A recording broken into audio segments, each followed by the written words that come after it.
두 가지 정도만 먼저 또 공지를 드립니다.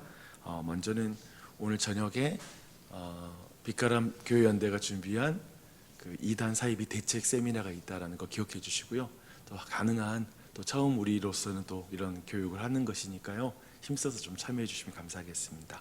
또 한편에 계속해서 고정수 형제님 위해서 계속 기도해 주시기 부탁드릴게요. 완전히 회복할 수 있도록 기도해 주시기 부탁드립니다. 말씀을 나누겠습니다. 우리가 주일에 살피고 있는 야고보는 진품 감별사처럼 우리의 경건을 감별하고 있습니다. 야고보의 감별을 보고 있으면 우리들의 어떤 많은 신앙에 대한 오해가 적나라하게 드러나게 되죠. 본인의 말은 듣지 않고 남을 판단하는 말을 쉽게 말하면서 스스로 경건하다고 생각하는 사람의 경건은 헛것이다 라는 이런 말, 그리고 헐벗은 고아와 과부에게 먹을 것을 주지 않으면서 하나님과의 관계를 위해서 금식을 하는 그 금식은, 그 경건은 헛것이다 라고 이렇게 말하고 있습니다. 사실상 경건함에 대한 우리의 종교적 관점들, 고정관념을 굉장히 박살내는 그런 말씀을 계속하고 있죠.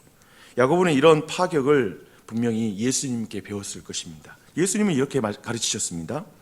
나더러 주여 주여 하는 자마다 다 천국에 들어갈 것이 아니요 다만 하늘에 계신 내 아버지의 뜻대로 행하는 자라야 들어가리라. 그날에 많은 사람이 나더러 이르되 주여 주여 우리가 주의 이름으로 선지자 노릇하며 주의 이름으로 귀신을 쫓아내며 주의 이름으로 많은 권능을 행하지 아니하였나이까 하리니 그때 내가 그들에게 밝히 말하되 내가 너희를 도무지 알지 못하니 불법을 행하는 자들아 내게서 떠나가라 하시니라. 분명히 이 예수님의 말씀을 야고보는 잘 알고 있을 것입니다. 예수님은 산상수훈에서 경건의 본질은 하나님의 말씀을 듣고 행함이지 말씀과 상관없는 자기 만족적 업적과 기적이 아니다 라고 이렇게 감별하고 있죠. 그것을 분명하게 구분하고 있습니다. 야고보는 예수님의 말씀에 대해 이런 주석을 더합니다. 너희는 말씀을 행하는 자가 되고 듣기만 하여 자신을 속이는 자가 되지 말라. 누구든지 말씀을 듣고 행하지 아니하면 그는 거울로 자신의 생긴 얼굴을 보는 사람과 같아서 제 자신을 보고 나서 그 모습이 어떠했는지를 곧 잊어버리거니와 자유롭게 하는 온전한 율법을 들여다보고 있는 자는 듣고 잊어버린 자가 아니요 실천하는 자니 이 사람은 그 행하는 일에 복을 받으리라. 아멘. 말씀을 행하지 않고 듣기만 하면 스스로 경건하다라고 생각하는 착각을 하게 된다고 말합니다. 굉장히 중요한 말이죠, 그렇죠? 듣기만 하면 스스로 경건하다는 착각이 빠지게 된다는 거죠.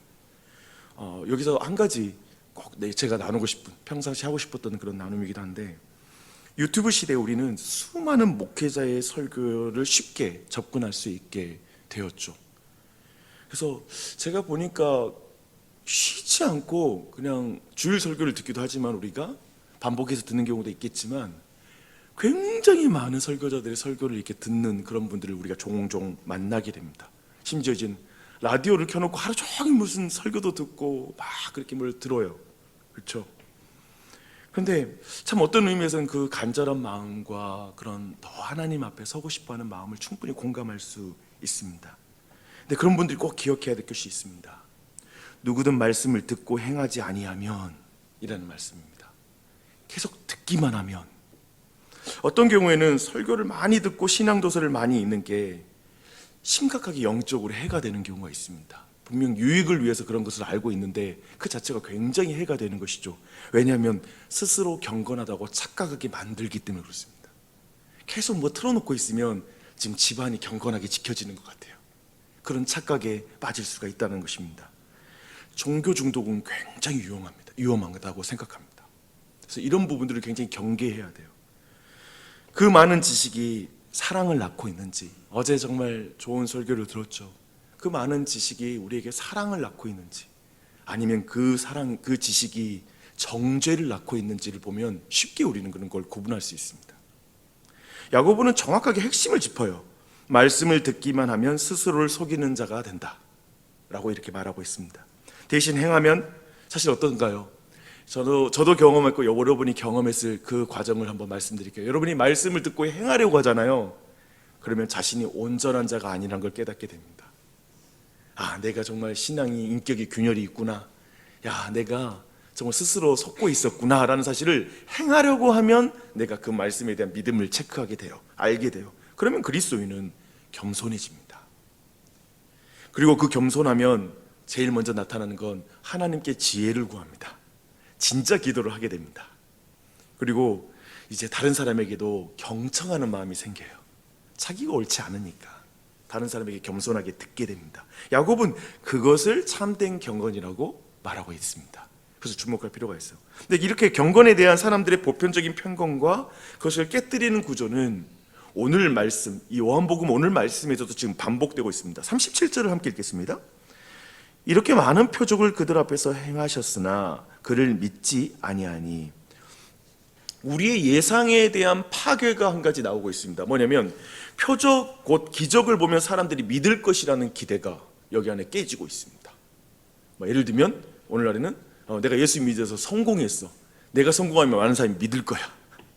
내가 잘 되면 믿을 거야. 예를 들면 그런 긍정적인 어떤 힘을 갖게 되면, 성공하게 되면 뭔가가 영향력이 있어질 거야라는 기대를 갖게 되죠. 하지만 그것이 철저하게 깨지는 것이죠. 표적으로도 믿지 않는 것이죠. 요한복음 본문의 시점에서 가장 가까운 표적은 뭐냐면 죽은 나사로를 다시 살리는 표적입니다. 근데 그 광경을 본 사람은 다 믿어야 되잖아요. 그렇죠? 너무 놀라운 사건이었으니까.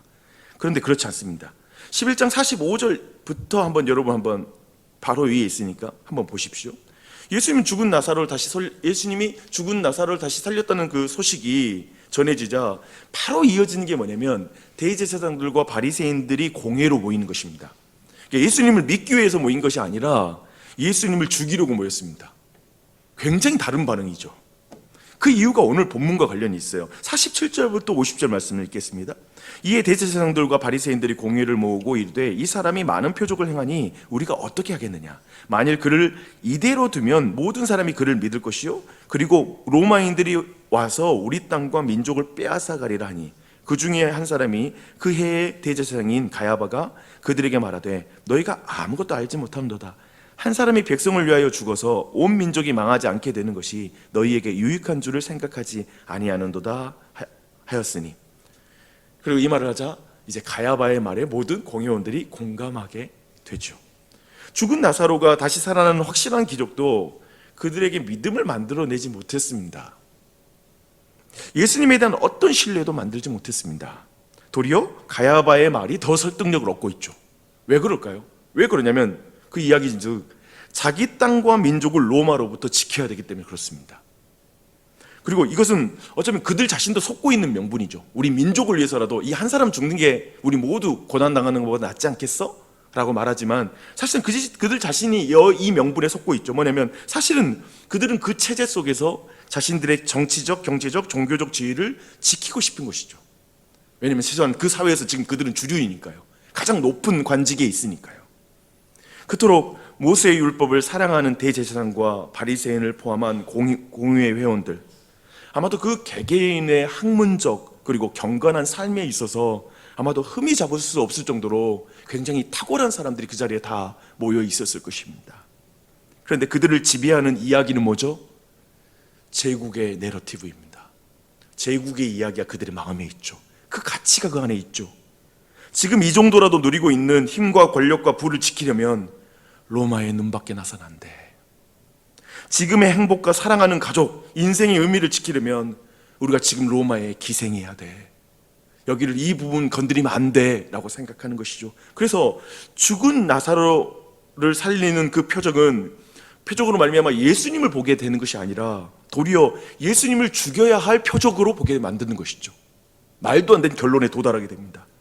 민족의 운명에 위협을 주는 인물로 예수님을 생각하는 것이죠. 모든 민족을 구원하는 존재가 아니라 전혀 다른 해석을 하게 됩니다.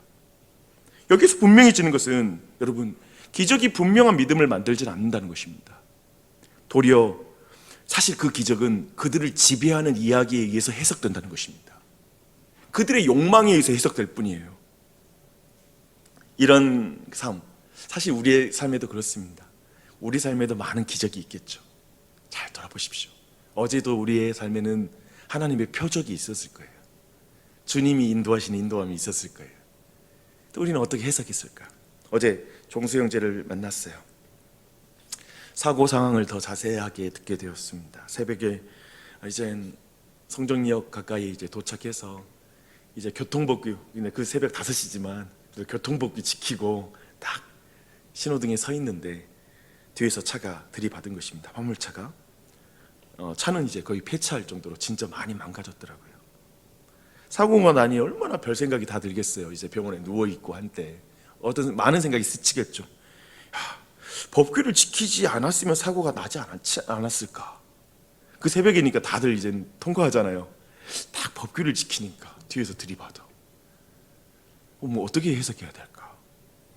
그런데 참 인생사가 뭔가 그런 생각이 들어요. 내가 법규를 잘 지킨다고 사고를 안 나는 게 아니니까, 내가 하나님의 법을 잘 지킨다고 해서 내 인생에 고난이 안 닥치는 게 아니니까 좀 여러 생각을 할 수 있겠죠. 회의감도 들 수 있을 거예요. 그런데 형제가 하나님이 날 보호하신 기적이었어요. 하나님이 내게 일하신, 하나님께서 역사하셨어요. 이렇게 신앙을 고백하는 거예요. 근데 그때 그랬대. 뭐냐면 형제가 그때 차 몰고 가면서 아침에 성경 말씀 암송하고 있었대. 꽝 부딪힌 거죠. 그를 지배하는 이야기가 그 사건을 해석하게 만들죠. 하나님의 말씀을 계속 듣고 있는 자가 하나님이 보호하는 기적이었어요 라는 해석을 만드는 것이죠. 얼마나 귀하고 아름답습니까? 그렇죠? 근데 여러분, 오늘 본문을 한번 봐보세요. 42절로 43절 말씀 여러분 읽겠습니다. 그러나 관리 중에도 그를 믿는 자가 많되 바리새인들 때문에 드러나게 말하지 못하니 이는 출교를 당할까 두려워함이라. 그들은 사람의 영광을 하나님의 영광보다 사랑하였더라 라고 말합니다. 놀랍게도 이 예수님의 그 놀라운 표적들을 보며 관리 중에 예수를 믿는 자가 많았다고 말합니다. 긍정적인 거죠, 그렇죠? 매우 좋은 거예요. 하지만 바리새인들 때문에 드러나게 자신의 신앙을 고백하지는 못했다라고 이렇게 말하고 있고, 우리는 여기서 질문이죠. 믿는데 왜 신앙을 고백하지 못하지? 아니, 왜 그럼 믿는데 왜 행하지 못해? 왜 이렇게 모순과 이렇게 균열이 생기지? 라는 이런 질문이 생기죠. 43절에서 답하고 있죠. 그들은 사람의 영광을 하나님의 영광보다 더 사랑하였더라 라고 말합니다. 사람의 영광을 하나님의 영광보다 사랑하는 그 이야기가 그 마음을 지배하고 있는 것이죠. 그러니까 뭔가 모순과 균열이 막 생기기 시작하는 거예요. 관리들, 곧 공무원에게 있어서 밥줄은 유대인 지도자들 아니겠습니까? 또 한편에 더 넓게 보면 로마 제국의 그들의 밥줄이죠. 그들의 인사권자들이 아니겠습니까?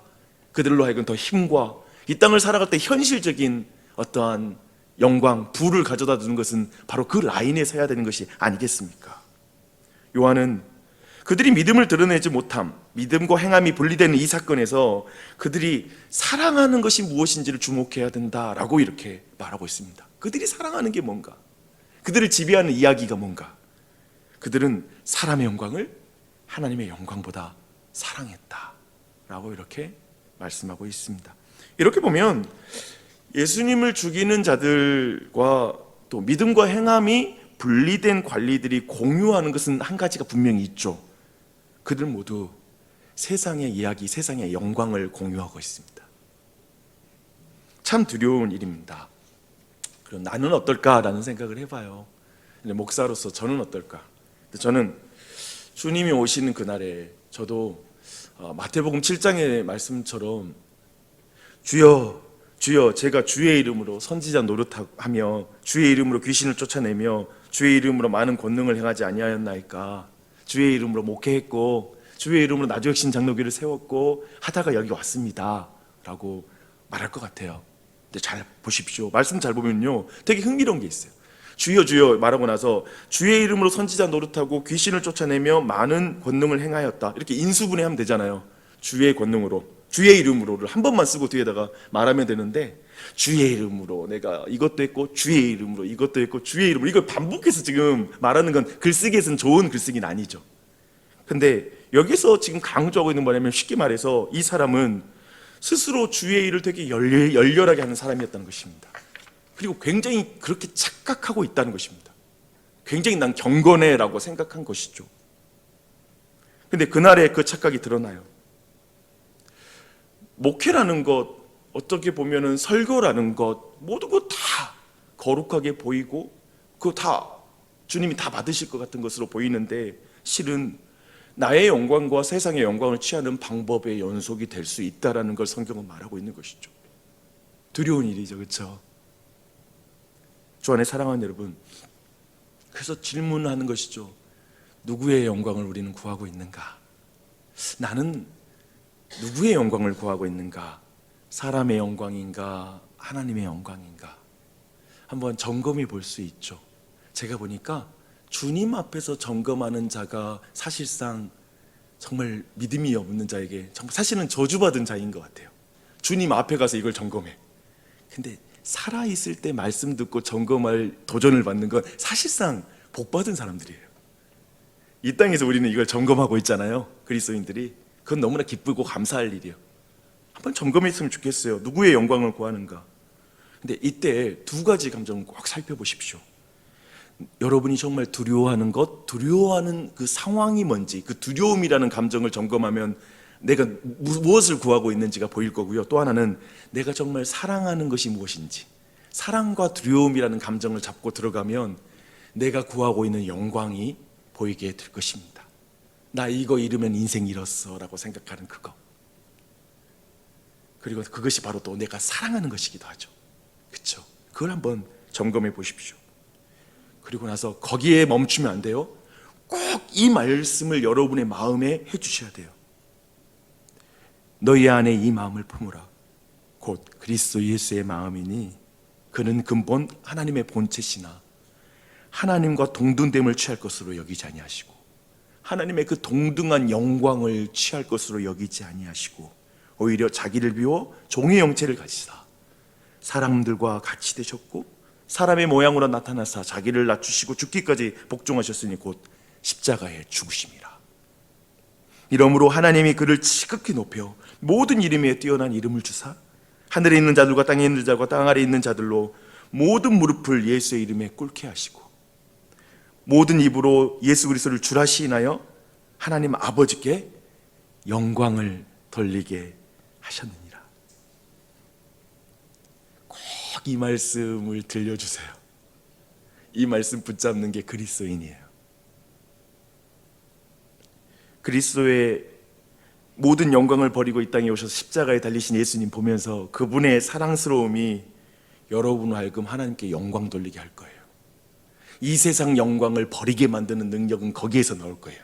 오늘 이 아침에도 십자가를 보며 예수님의 아름다움, 그 사랑스러움을 느끼며, 그래서 기도 제목이 그렇게 바뀌면 좋겠어요. 하나님, 우리 기도 제목 단순히 오늘 말씀에서 그 기도 당연히 해야 되잖아요. 하나님, 제가 세상 영광이 아니라 하나님의 영광을 더 사랑하는 사람이 되게 해주세요. 우리 자녀들이, 우리 교회가 세상 영광보다 하나님의 영광을 사랑하는 그런 자녀들 되게 해주세요. 그런데 주님, 우리 사랑을 내려놓고 세상을 다 사랑하지 않는 건 더 사랑스러움을 봐야지만 이길 수 있어요. 바로 십자가의 예수 그리스도의 사랑스러움을 볼 수 있는 은혜가 우리 가정에 있게 해주십시오. 우리 교회에 넘치게 해주십시오. 이 기도를 한번 드려보십시오. 그리고 이 아침에 그걸 누리십시오. 우리는 매일 그 영광을 봐야만 세상 영광을 구하지 않게 될 거예요. 그 영광 안 보면 순식간에 내 마음에 세상 영광, 내 영광이 꽉 들어차는 걸 우리는 경험하게 될 것입니다. 그럴 수밖에 없어요. 영적 원리가 그래요. 그래서 이 아침에도 그렇게 나아가는 우리 모두가 됐으면 좋겠습니다. 기도하겠습니다.